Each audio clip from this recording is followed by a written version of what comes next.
কথা বলেই চলে যাব। আপনাদের বললামই তো, আইন সবার জন্য সমান, বুঝছো?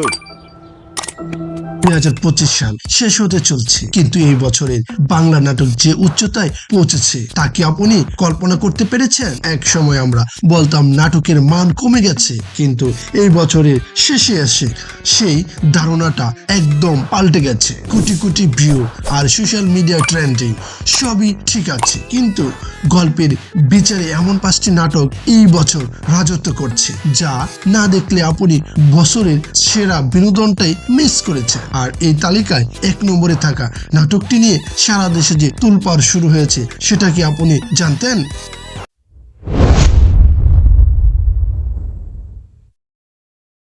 এটা লোক মোটামুটি যোগ্যতা সম্পন্ন, যদি তাকে আমরা যদি একটা চাকরি দেই, তার যদি বিয়েটা হয় তাহলে তো খারাপ কি? এর জন্য আমাদের তালিকায় 5 নম্বরে আছে সুপার অনেস্ট, তৌসিফ মাহবুব এবং কেয়া পায়েলের। এই নাটকটি বর্তমান তরুণ প্রজন্মের কাছে একটি বড় মোরাল লেসন হিসেবে দাঁড়িয়েছে। মজার ছলে কিভাবে সত্যতার গুরুত্ব বোঝানো যায় তার এক দারুণ উদাহরণ এই নাটকটি। কি বললেন? আপনি আত্মহত্যা করবেন? আল্লাহর কসম বলতেছি, আমি তো আত্মহত্যা করে ফেললাম। আর ফোন দিয়েন না, ভুলেও ফোন দিয়েন না কিন্তু। যদি রিফ্রেশিং কোনো গল্প খুঁজতেন তবে এটি আপনার লিস্টে রাখা মাস্ট।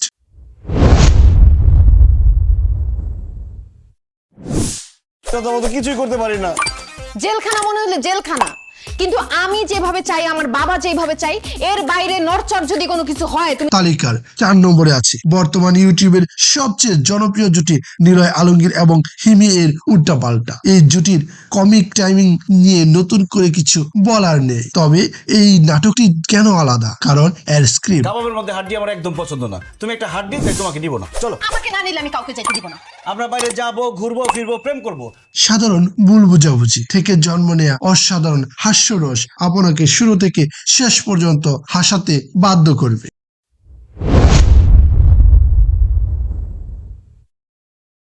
থাকবে আবার গাড়ির বাম্পারের ভাঙা অংশ অথবা গ্লাসের ভাঙা অংশ থাকতে পারে। আশেপাশের রাস্তা বা গাছও অনেক সময় ক্ষতিগ্রস্ত হয়। এবার আসি একটু সিরিয়াস কন্টেন্টে। 3 নম্বরে আছে অপুরুষ। মুশারফ করিম মানে অভিনয়ের মাস্টার ক্লাস, কিন্তু এই থ্রিলার ড্রামাটি আপনাকে ভাবাবে। এর রহস্যময় গল্প আর ডার্ক সিনেমাটোগ্রাফি ছোট পর্দাকে ওটিটি প্ল্যাটফর্মের সমতুল্য করে তুলেছে।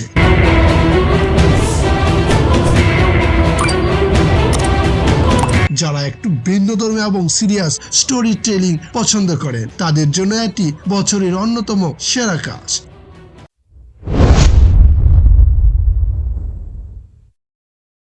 করতেছি অনেক মশলা দিয়ে, দারুণ মজার খাবার হবে। আম্মা, এই পেঁয়াজ রসুন দিদার বয়স বেশি না আমার বয়স বেশি?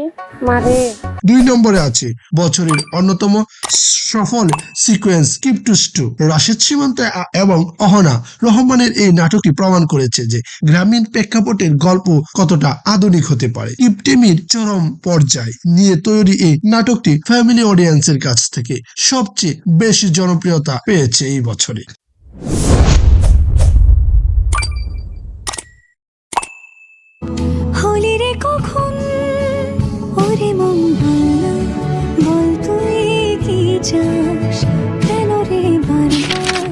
এবং সর্বশেষ 1 নম্বর, যার কথা সবাই বলছে, কাজল আরফিন অমির দুঃখিত। আমি আপনার সাথে কোনো সম্পর্কে জড়াতে পারবো না। জিয়াউল হক পলাশ এবং পারসানা ইবাদা অভিনীত এই নাটকটি শুধু বিনোদন নয়, ইমোশনের এক রোলার কোস্টার। আপনি কখনো আমাকে সুন্দর করে বুঝায় বলেন না। জীবনের ছোট ছোট ভুল আর সরি বলার গুরুত্ব এত সুন্দরভাবে আর কোনো নাটকে আগে ফুটে ওঠেনি। 2025 সালের শেষে এটি আমাদের তালিকার সব থেকে শক্তিশালী নাটক। এই 5টি নাটক তো আমার মতে সেরা, কিন্তু দর্শকদের মাঝে এখনো বড় বিতর্ক চলছে। আপনার মতে 2025 সালের সেরা অভিনেতাকে মুশারফ করিম নাকি জিয়াউল হক পলাশ? আপনার উত্তরটি এখনই কমেন্টে লিখে জানান। আর এই নাটকের মধ্যে কোনটি আপনার সব থেকে প্রিয় সেটিও বলতে ভুলবেন না। ভিডিওটি ভালো লাগলে শেয়ার করুন। দেখা হবে পরের কোনো টপিকস নিয়ে। আল্লাহ হাফেজ।